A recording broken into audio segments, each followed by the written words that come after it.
નમસ્કાર. આજે આપણે એક બહુ જ સરસ યોજના વિશે જાણવાના છીએ. આ યોજનાનું નામ છે પીએમ વિશ્વકર્મા યોજના અને ખાસ કરીને એમાં જે મફત સિલાઈ મશીનનો કાર્યક્રમ છે એ આત્મનિર્ભરતા તરફનું એક મોટું પગલું સાબિત થઈ શકે છે. ચાલો એક સવાલથી શરૂઆત કરીએ. શું ક્યારે એવો વિચાર આવ્યો છે કે પોતાની કોઈ આવડતને ઘરે બેઠા જ કમાણીનું સાધન બનાવી શકાય? તો બસ આ જ સપનાને સાકાર કરવા માટે સરકાર એક યોજના લઈને આવી છે, પીએમ વિશ્વકર્મા યોજના. ચાલો આ યોજનામાં ઊંડા ઉતરીએ અને સમજીએ કે આ શું છે. તો સૌથી પહેલાં તો એ સવાલ થાય કે આ યોજનાનો મુખ્ય હેતુ શું છે? શા માટે આને શરૂ કરવામાં આવી? તો જુઓ, આ યોજના 17 સપ્ટેમ્બર 2023ના રોજ શરૂ થઈ. અને આનો મુખ્ય ઉદ્દેશ્ય છે આર્થિક રીતે જે મહિલાઓ થોડી નબળી છે, વિધવાઓ છે કે દિવ્યાંગ વ્યક્તિઓ છે, એમને પોતાનો દરજી કામનો વ્યવસાય શરૂ કરવામાં મદદ કરવી. ટૂંકમાં એમને સશક્ત બનાવવા. સારું, હવે એ વાત કરીએ જે સૌથી રસપ્રદ છે કે આ યોજનાથી ફાયદા શું થાય. ચાલો જોઈએ.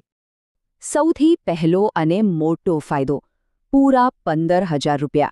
જી હા, 15,000 રૂપિયાની સીધી આર્થિક સહાય મળે છે નવું સિલાઈ મશીન ખરીદવા માટે. અને વાત અહીં જ નથી અટકતી.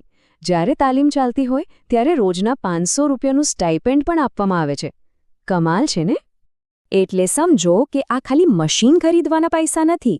આમાં તો 5 થી 15 દિવસની મફત ટ્રેનિંગ પણ છે. ટ્રેનિંગ દરમિયાન રોજનું સ્ટાઇપેન્ડ પણ છે. અને પીએમ વિશ્વકર્મા ટૂલકિટના બીજા પણ ઘણા ફાયદા છે. અને હા, આ યોજના ખાલી દરજી કામ માટે જ નથી. આવા 18 અલગ-અલગ પરંપરાગત કામો માટે પણ સપોર્ટ મળે છે. તો હવે સવાલ એ થાય કે આટલી સરસ તકનો લાભ કોણ લઈ શકે? ચાલો, પાત્રતાની શું શરતો છે એના પર એક નજર કરીએ. જુઓ, 3 મુખ્ય શરતો છે. પહેલું, અરજી કરનાર ભારતીય નાગરિક હોવા જોઈએ. બીજું, ઉંમર 20 થી 40 વર્ષની વચ્ચે હોવી જોઈએ. અને ત્રીજું, આખા પરિવારની વાર્ષિક આવક 2 લાખ રૂપિયાથી ઓછી હોવી જોઈએ. એકદમ સીધી અને સરળ શરતો છે. અને હા, એક બહુ જ મહત્વની વાત. આ યોજનામાં વિધવાઓ અને દિવ્યાંગ વ્યક્તિઓને ખાસ પ્રાથમિકતા આપવામાં આવે છે. એમને પહેલા તક મળે છે. સારું, હવે પાત્રતા તો સમજી લીધી, પણ અરજી કરવી કઈ રીતે?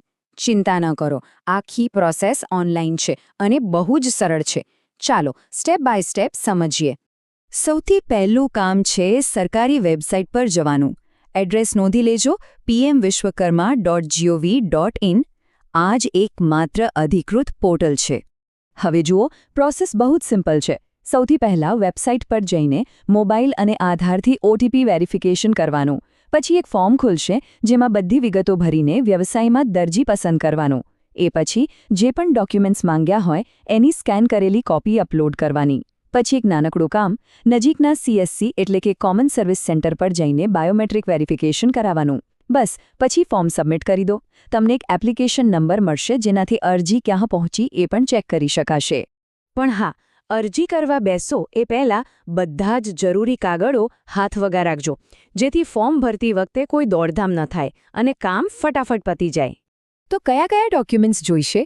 લિસ્ટ પર એક નજર કરી લો. આધાર કાર્ડ, આવક અને રહેઠાણનો દાખલો, ઓળખ અને ઉંમરનો કોઈ પુરાવો, જો લાગુ પડતું હોય તો દિવ્યાંગતાનું સર્ટિફિકેટ, મોબાઈલ નંબર અને એક પાસપોર્ટ સાઇઝ ફોટો. આટલું તૈયાર રાખવાનું છે. એટલે વિચાર કરો, આ તક ભવિષ્યને કેવી રીતે બદલી શકે છે. આ ખાલી પૈસાની મદદ નથી, પણ આત્મવિશ્વાસ અને સશક્તિકરણ તરફનું એક મોટું પગલું છે. પોતાનું ભવિષ્ય પોતાના હાથમાં લેવાની આ એક તક છે. તો બસ, હવે રાહ શેની જોવાની? જો પાત્રતાના માપદંડોમાં આવતા હો અને આ કામમાં રસ હોય તો પહેલું પગલું ભરો.